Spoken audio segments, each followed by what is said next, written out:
नमस्कार।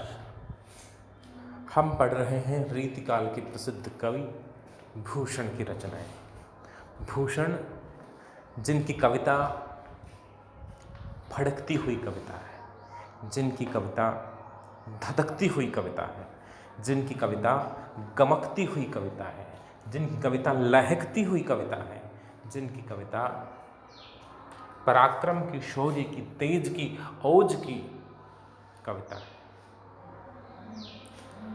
भूषण जो अपने काल में कवियों की भीड़ में अलग मुकाम रखते हैं, अलग खड़े नजर आते हैं, जिनकी कविता धारा है वह अलग गति से प्रवाहित होती है, अलग दिशा में प्रवाहित होती है। जिस कविता सरिता के पानी की तासीर कुछ अलग है। समूचे रीतिकाल में कवियों का मुख्य वर्ण विषय और प्रिय वर्ण विषय श्रृंगार रहा, प्रेम रहा, सौंदर्य रहा, विलास रहा। लेकिन भूषण ने उस दौर में वीरता को चुना, औज को चुना, तेज को चुना, पराक्रम को चुना, शौर्य को चुना। तो शिवाजी और छत्रसाल के आश्रय में रह करके भूषण ने जिस तरह की कविताएं लिखी, उन कविताओं ने भूषण को साहित्य इतिहास में अमरत्व दिया, उन्हें यशस्वी बनाया। ऐसा ही एक छंद आज हम पढ़ेंगे। आइए आरंभ करें। ऊंची घोर मंदिर के अंदर रहने वाली, ऊंची घोर मंदिर के अंदर रहाती हैं, कंद मूल भोग करें, कंद मूल भोग करें, 3 बेर खाती थी वे 3 बेर खाती हैं। भूषण शिथिल अंग, भूषण शिथिल अंग, विजन डुलाती थी वे विजन डुलाती हैं। भूषण भनत शिवराज वीर तेरी त्रास, नगन जड़ाती थी वे नगन जड़ाती। अतिशयोक्ति अलंकार का प्रयोग है, अतिरिक्त भी कहा जा सकता है। शिवाजी पराक्रमी हैं, वीर हैं, शत्रुजयी हैं, और उनकी विजय गाथाएं, उनकी शौर्य की कथाएं शत्रु शिविर तक पहुंचती हैं। जो सैनिक प्राण बचा करके और किसी प्रकार से जिंदा लौट जाते हैं शिवाजी की सेना के सामने से, वे घर जा करके और अपनी पत्नियों से, अपने परिवार के अन्य लोगों से शिवाजी की पराक्रम, उनके आतंक, उनके शौर्य, उनसे जो उत्पन्न भय है उसका वर्णन करते हैं। इस कारण जो शत्रु पक्ष की स्त्रियां हैं वे अत्यंत भयभीत हो जाती हैं और उन्हें जरा से भी आहट होती है, जरा भी भनक लगती है कि शिवाजी आ रहे हैं, शिवाजी के आने की संभावना है, तो वे प्राण बचा करके भाग जाती हैं। यद्यपि शिवाजी उनके प्राण लेने वाले नहीं हैं, लेकिन शिवाजी के नाम से उन्हें इतना अधिक भय है, वे भयभीत हैं। उन्हें लगता है कि अपने पति, अपने बेटों और अन्य जो अपने पक्ष के सैनिकों की तरह शिवाजी और उनकी सेना भी इसी प्रकार का अत्याचार करती होगी, स्त्रियों पर निर्मम ढंग से प्रहार करती होगी। इसलिए वे जिस प्रकार के भय के वातावरण में जी रही है, उनका जीवन जिस तरह से बदल गया है, उसका अतिशयोक्तिपूर्ण वर्णन है वो शिवाजी ने किया है, माफ़ कीजिएगा, भूषण ने किया है, वो हम पढ़ते हैं। ऊंची घोर मंदिर के अंदर रहने वाली, पूरे कवित्त छंद में यमक अलंकार का चित्ताकर्षक प्रयोग है, ये देखने वाली बात है। पंक्तियां की पंक्तियां, वाक्यांश दोहराए गए हैं, लेकिन अर्थ बदल दिए गए हैं। कवि कौशल है वो अनूठा रहा है इस पूरे छंद में। ऊंची घोर मंदिर, यहाँ मंदिर का अर्थ है मंदिर। मंदिर मतलब घर। मंदिर शब्द का अर्थ देवता का मंदिर ही नहीं होता, मंदिर का जो मूल अर्थ है वो घर है। अब देवता के लिए जो मंदिर है वो देव मंदिर है, ऐसे आलय भी घर है, तो देवता के लिए वो देवालय है, पुस्तकों के लिए वो पुस्तकालय है। तो ऊंची घोर मंदिर, मंदिर का अर्थ है महल। ऊंची घोर मंदिर के अंदर रहने वाली, बड़े बड़े ऊंचे ऊंचे विशाल महलों में रहने वाली मुगलों की जो बेगमें हैं, वे आजकल क्या है उनकी स्थिति, ऊंचे घोर मंदिर के अंदर रहती है। वे मंदिर का अर्थ होगा पहाड़। पूरी पंक्ति वैसे की वैसी है, ऊंचे घोर मंदिर के अंदर रहने वाली, ऊंचे घोर मंदिर के अंदर रहती है। केवल एक शब्द का अर्थ बदला और पूरे वाक्य का अभिप्राय बदल गया। यहाँ जो पूर्वार्ध है वाक्य का, पहली आधी पंक्ति है, वहाँ मंदिर का अर्थ है महल, और उत्तरार्ध वाली पंक्ति है, वहाँ मंदिर का अर्थ है पहाड़।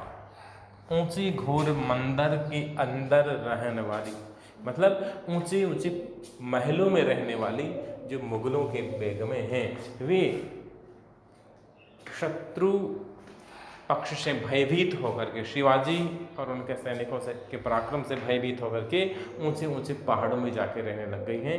ऊंचे घोर मंदिर के अंदर रहती हैं, रहने लग गई। कंदमूल भोग करे, कंदमूल भोग करे। पहले वाले कंदमूल का अर्थ है विभिन्न प्रकार के स्वादिष्ट व्यंजन, पकवान।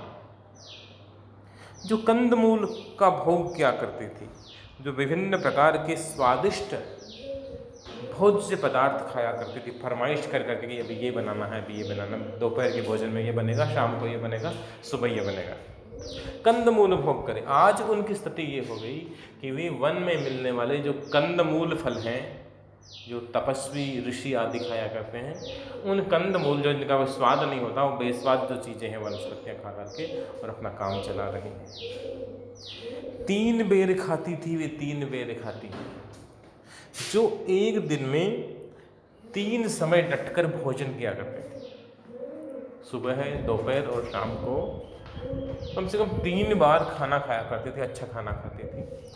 उनकी स्थिति आजकल ऐसी हो गई कि खाने का कोई ठौर ठिकाना नहीं, कोई समय नहीं, न सामग्री उपलब्ध है भोजन की ठीक ठीक, इसलिए 3 बेर खाती थी वे, 3 बेर खाते हैं वे। सिर्फ झाड़ी के 3 बेर खा करके और काम चला रही हैं। यहाँ 3 बेर खाने का अभिप्राय यह है कि वो वन में जो पेड़ों में जो कुछ फल मूल मिलते हैं, मुट्ठी पर थोड़ा बहुत जो कुछ मिलता है उनको, उनसे ये के प्रकार जीवित रह रही, जिंदा रह रही। भूषण शिथिल अंग, भूषण शिथिल अंग। अब यहाँ भूषण शब्द 2 बार आया, अलग अलग अर्थ है। भूषण का मतलब है आभूषण, भूषण शिथिल अंग। पहले उनकी स्थिति ऐसी थी कि इतने आभूषण पहनती थी, इतने गहने पहनती थी अपने देह पे, शरीर पे, कि उनके अंग थे वो आभूषणों के बोझ से, भार से ही थक जाते थे। भूषण शिथिल अंग। और आज स्थिति ये हो गई कि भूषण शिथिल अंग। यहाँ भूषण का अर्थ है भूख।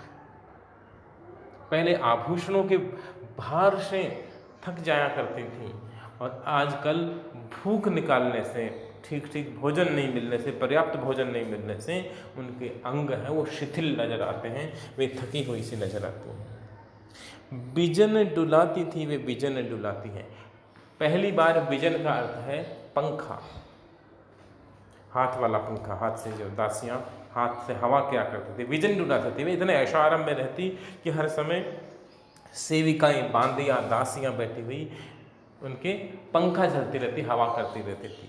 और आज उनकी स्थिति ऐसी हो गई है शिवाजी के डर से कि विजन डुलाती है। विजन का मतलब निर्जन, सुनसान, बियाबान जंगल। अब वे बियाबान सुनसान जंगल में भटक रही हैं, डोल रही हैं। भूषण भनत, भूषण कवि वर्णन करता है। शिवराज वीर तेरे त्रास, हे वीर शिवाजी महाराज, शिवराज वीर, हे वीर शिवाजी महाराज, तेरे त्रास, त्रास यानी डर, हे शिवाजी महाराज, शत्रु सैन्य शिविर में तुम्हारे पराक्रम का इतना भय है, इतना डर है कि नगन जड़ाती थी वे, नगन जड़ाती है। कि मुगलों की बेगमें जिस स्थिति में थी वे भाग गई हैं डर के मारे, और जो कभी अपने कपड़ों में नगन जड़ाती, हीरे मोती आदि नग जड़वा करके पहना करती थी, जरीदार वस्त्र पहना करती थी, मोती आदि जड़े हुए वस्त्र पहना करती थी। आज उनकी स्थिति ऐसी हो गई कि उनके पास पर्याप्त कपड़े ही नहीं हैं, सर्दियों का समय है और कपड़ों की कमी की वजह से नग्न जड़ाती हैं। जड़ाना, ठिठुरना, वे नग्नता के कारण, वे कपड़ों की कमी के कारण जड़ा रही है, ठिठुर रही है, डरी हुई है। ये कविता सुनने के हिसाब से ठीक लग सकती है, लेकिन ये कोई बहुत उच्च कोटि की कविता नहीं कहा सकता। रोचक है, हाँ मानते हैं रोचक कविता है, लेकिन स्त्रियों के प्रति जिस तरह का दृष्टिकोण जाने अनजाने कवि का भी व्यक्त हो रहा है, हालांकि शिवाजी का चरित्र ऐसा नहीं है, लेकिन ये जो छंद, इनकी लोकप्रियता काफ़ी है क्योंकि चमत्कारिक छंद हैं, रोचक छंद हैं, लेकिन स्त्रियों के प्रति जो व्यवहार होना चाहिए विजेता का, वैसा नज़र नहीं आता। शिवाजी का व्यक्तित्व ऐसा नहीं था, होना भी नहीं चाहिए किसी भी सैनिक का, किसी भी पुरुष का, कि जो हारा हुआ पक्ष है उसकी स्त्री के साथ दुर्व्यवहार हो।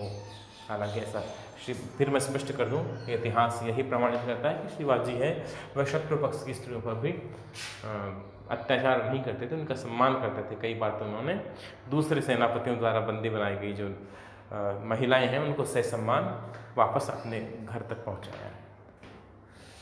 फिर भी कविता लिखी है भूषण ने, लोकप्रिय हुई है, चर्चित हुई है, ब्रजभाषा है, कवित छंद है, यमक अलंकार का अनूठा प्रयोग है पूरी कविता में, इसलिए कविता प्रसिद्ध भी है, काफ़ी सुनी पढ़ी जाती है, उद्धृत की जाती है।